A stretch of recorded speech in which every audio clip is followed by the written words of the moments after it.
저는 인문생기 초반에 매니저를 맡은 김기윤이라고 합니다. 반갑습니다. 인문학을 왜 공부해야 되는가? 뭐 어떤 직장에 들어가야 되나? 혹은 뭐 어떤 대학에 들어가야 되나? 삶의 그 바로 앞에 있는 그런 선택들을 하기 위한 질문들을 하는데 어떻게 살아야 될까? 내가 무엇을 해야 될까는 있는데 어떻게 살아야 될까에 대한 질문들은 별로 안 하고 사는 것 같은데 그 인문학이 그 어떻게에 대한 그 고민을 할 수 있게 해주는 그런 학문이라고 생각을 하는데요. 이런 질문들을 잘 안 하고 사니까 그래서 이런 질문들을 해보자.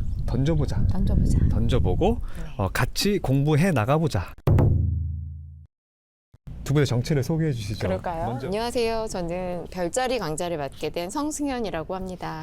저는 사주명리를 강의하게 될 김지영이라고 합니다. 나 자신을 알려고 할 때 이 사주명리와 별자리가 어떻게 도움이 되는지, 왜 사주명리와 별자리를 공부해야 되는지 그게 궁금하더라고요. 나를 이해하게 해주는 도구는 굉장히 여러 가지가 있어요. 인문학에서는 여러 가지 도구가 있는데 왜 사주명리여야 되냐? 일단 되게 재밌고요. 무엇보다 MBTI랑 다른 점이라고 하면은 나를 단순히 이해하는 데서 멈추는 게 아니라 내가 왜 이러는지 나를 이해를 했어. 근데 그 다음 스텝을 어떻게 가져가야 하는지를 공부할 수 있는 학문이에요. 그냥 나는 이러이러한 사람이야로 딱 끝나는 게 아니라 나는 이러이러한 사람이야. 그래서 나는 어떻게 살아야 할까?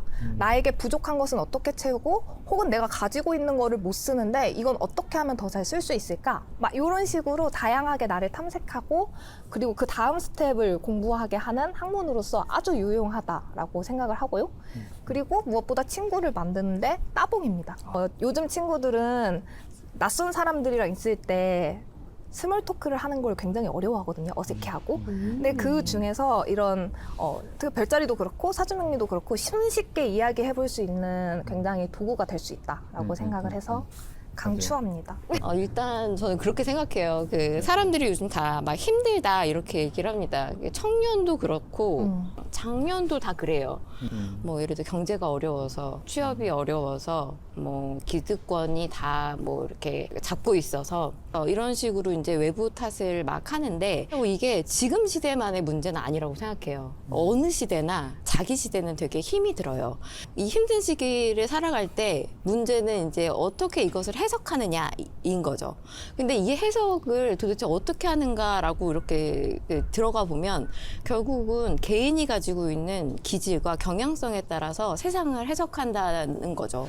그래서 이제 별자리를 이제 공부를 하게 되면 이게 지금 세상에 지금 내가 나의 고유한 속성으로 이런 식으로 반응하고 있었구나. 이런 걸 알게 됩니다. 그러면 내가 지금 어떤 것을 화두로 삼고 지금 나를 탐구해야 되는지가 약간 결정이 돼요. 그래서 우리는 운명 공부를 한다고 생각하면 지금 내 운명이 결정된 운명을 어떻게 내가 되는 거지? 뭐 취업을 하는 건지 결혼을 하는 건지 돈을 잘 버는 건지 이런 게 막 결정된 어떤 미래가 있다고 생각하고 그 공부를 하고 싶어 하는데 오히려 공부를 해보면 그런 게 아니라 지금 내가 붙들어야 될 화두가 무엇이고 그 화두를 붙들어서 탐구를 하다 보면 세상에 대한 해석이 달라지는 것을 느끼게 되죠. 그러다 보면 운명이 바뀌어 있어요. 그래서 결국은 공부를 하면 그 고정된 운명을 꽉 잡았던 운명을 이렇게 되게 자유롭게 놓아줄 수 있고 운전해 나갈 수 있다. 그래서 저도 추천합니다. 2학기 주역 강의를 맡게 된 안상은입니다. 반갑습니다. 박보경입니다. 반갑습니다. 청년과 중년으로서 지역을 공부해보니 좋은 점. 오케이. 주요 좋은 점?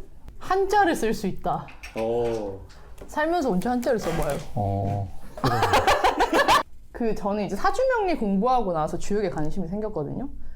근데 이제 사주명리는 내가 어떤 기운을 타고났는지, 내가 어떤 기운을 갖고서 어떤 패턴으로 움직이는지 아는데 너무 유용하게 썼는데, 근데 이제 이걸 공부하고 나니까 그러면은 세상은 어떤 기운으로 움직이고 있는가? 왜냐면 사건이잖아요. 내가 어떤 사건을 마주했을 때 도대체 어떻게 해야 되는 거야? 라는 질문이 생기는 거예요. 근데 주역이 그거를 엄청나게 지혜로운 방법들을 알려줘요. 그래서 내가 어떤 사건에서 지금 어디에 서 있고 그럼 어떤 스텝으로 나아가야 되지라고 했을 때 그 지혜를 한 방울씩 이렇게 주는 느낌이 들어서 그게 되게 재밌는 것 같아요. 중년이 되면 어쨌든 더 많이 생각나는 것 중에 하나가 이제 좀 이게 뭐 더 건강하게 살아가고 싶다 이런 말을 이렇게 표현할 수도 있고 아니면 이때까지는 뭔지도 모르고 이렇게 막 살았는데 뭘 좀 알고 좀 살아보고 싶다 이런 말을 표현할 수도 있고 근데 이제 이렇게 살려면 건강하게 살려고 하든 뭐 뭘 제대로 알고 뭘 하려고 하든 또는 올바르게 뭘 하려고 하든 뭘 이렇게 이치를 알아야 그게 맞게 건강하든 뭐 올바르든 뭐 제대로 알고 뭘 하든 이렇게 이제 할 수가 있을 텐데 그런 이치를 제일 잘 담아 놓고 있는 게 주역 64개, 뭐 384호 이런 거라는 생각이 좀 많이 들어서 그게 이제 되게 좋은 것 같고. 그러게요.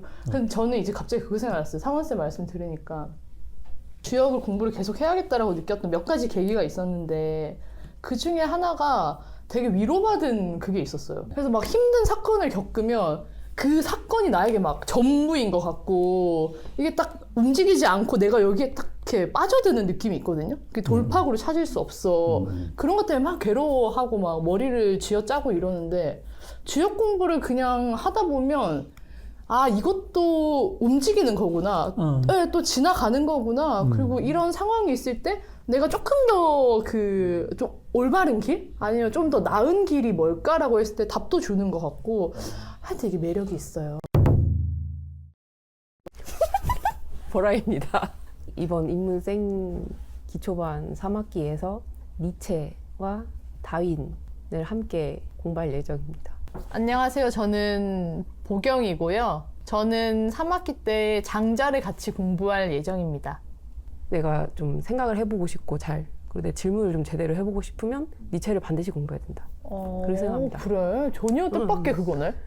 그거가 있고 일단 그래서 저는 공부에 대해서 니체한테 그 생각하고 질문하는 법을 진짜 많이 배웠어요. 근데 그게 꼭 막 어떤 지식적인 이런 게 아니고 그 나나 이 세상이나 내 삶에 대한 질문을 제대로 하는 법을 좀 배웠던 것 같아요. 그래서 인문학을 한다고 할 때는 인문학이 어쨌든 그 삶에 대한 공부니까 근데 그걸 할 때는 니체를 반드시 공부해야 되지 않을까.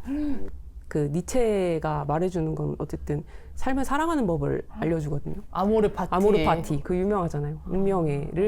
운명애가 뭔지 뭐 이런 거를 좀 얘기해보게 되지 않을까 그런 생각합니다.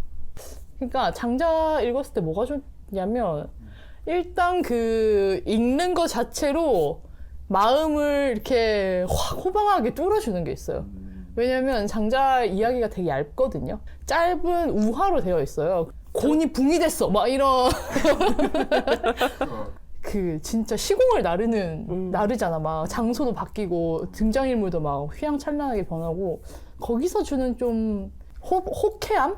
이런 게 확실히 장자에 있는 것 같고 장자가 살았던 시대가 전국시대거든요. 그러니까 엄청나게 피비린내 나는 싸움터인데 그 싸움터에서 니체랑 비슷해. 아모르 파티야.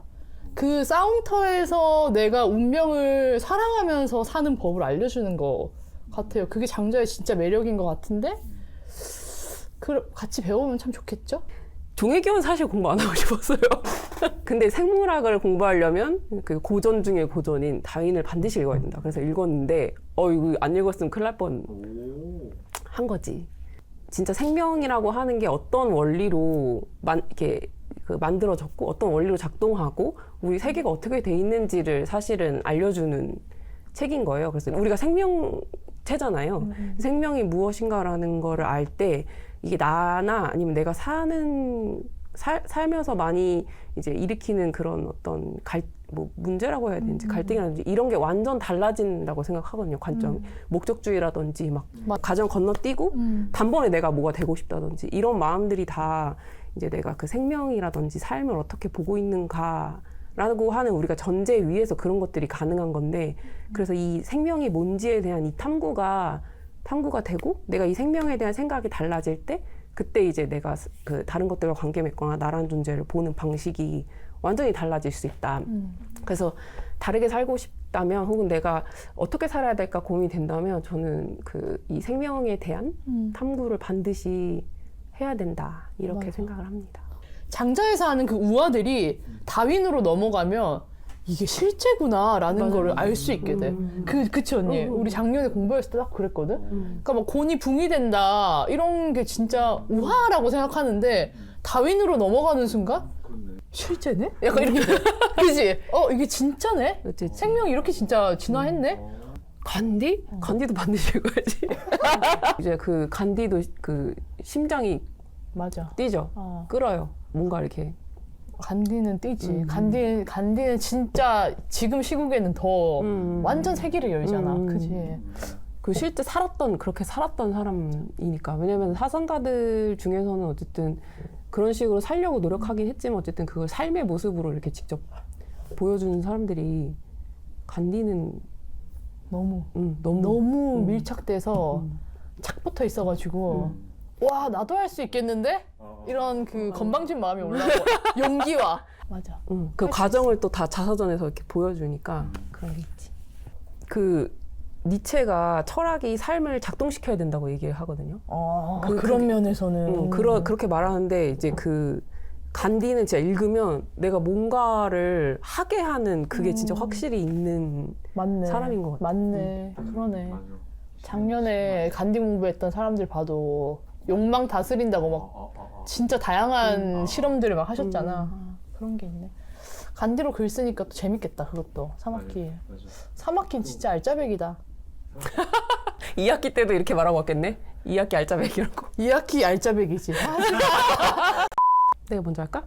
잘 살고 싶다면 인문생 기초반으로 오세요.